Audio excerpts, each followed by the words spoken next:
This parole hearing is now officially on the record. You are Thomas Caldwell, former mayor of a municipality outside Atlanta, Georgia, currently serving a life sentence for intoxicated vehicular homicide resulting in 6 deaths. I do understand the seriousness of this hearing, Mr. Levin. I also believe my history of public service deserves acknowledgement. I wasn't just another man on the road that night. No, sir. I was the mayor. The mayor. And that's got to count for something, right? That's where you keep getting stuck. You were exactly another man on the road. The only difference is you were drunk and you thought the road owed you respect. Let's begin with the night of the offense. Not in political language, not in summary. Describe the evening. It was a fundraising dinner hosted by regional donors, business owners, developers, community leaders. As mayor, I had to be there. My presence was not optional. Presence doesn't require intoxication, Thomas. But you drank anyway. In fact, you were very drunk, weren't you? I was bent. I'm not gonna lie. Drinks were offered constantly. Refusing would have looked strange, disconnected, amateur. Politics is relationship management, you know? How many drinks? I lost count, man. Probably about 10. I didn't feel impaired at the time, though. I felt relaxed. Everybody was having a good time. You had staff available, and you had donors willing to call a car for you.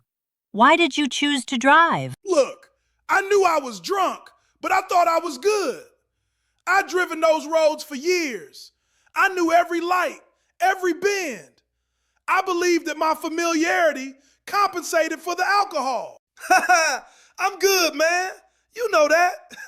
I've driven like this like 100 times. I know these roads. Come on, man. I can handle a drive home. That belief killed 6 people. This was no accident. This was a decision.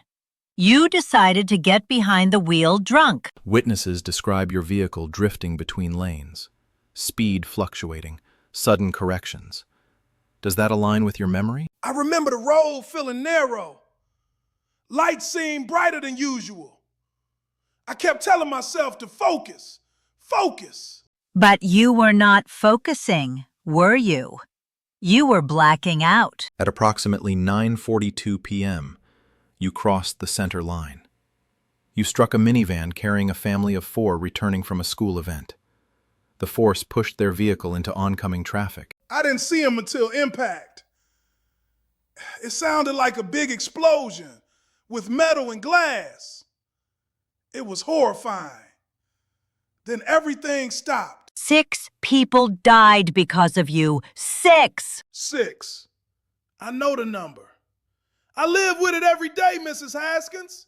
Every damn day. 2 parents, 2 children, 2 unrelated motorists who collided with the wreckage. Jesus. You didn't just end lives. You multiplied grief across families that never knew your name. The board will now enter a victim impact news statement into the record. My wife was driving home with our kids. She texted me that she was just 5 minutes away. They didn't make it. You hear that, Mr. Caldwell? They were just 5 minutes away from home when you struck them. That's what you stole. Second statement. Yeah, my dad used to coach my baseball teams. Now other people do it. It was very tough losing my dad, you know? That's not an accident. That's a permanent rewrite. I never intended to hurt folks, believe me. And I did carry pressure that most people will never experience. I was responsible for an entire town. Just had a few drinks, that's all. Damn. Leadership does not dilute responsibility. It concentrates it. You failed under pressure. You keep talking about stress? 6 people were just trying to get home. They didn't get to explain themselves. You know what? I had plans beyond that small town. State office, higher leadership. This sentence erased decades of potential service. Mr. Caldwell, you're still measuring loss in terms of you. That hasn't changed. And that's the problem. Do you understand? You don't miss serving people. You miss being important. Those are not the same thing. This board finds no remorse proportional to harm, no humility proportional to authority. Mr. Caldwell, your mindset remains unchanged.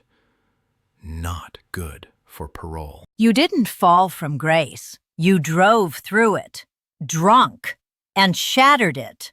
And 6 people died because you decided to drive. Mr. Caldwell, as a former mayor, you stood as a role model for the people who trusted you.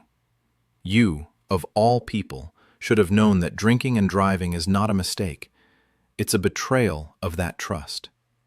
And today, the consequences of that betrayal remain exactly where they belong. Parole denied. Not because of who you were, but because of who you still think you are.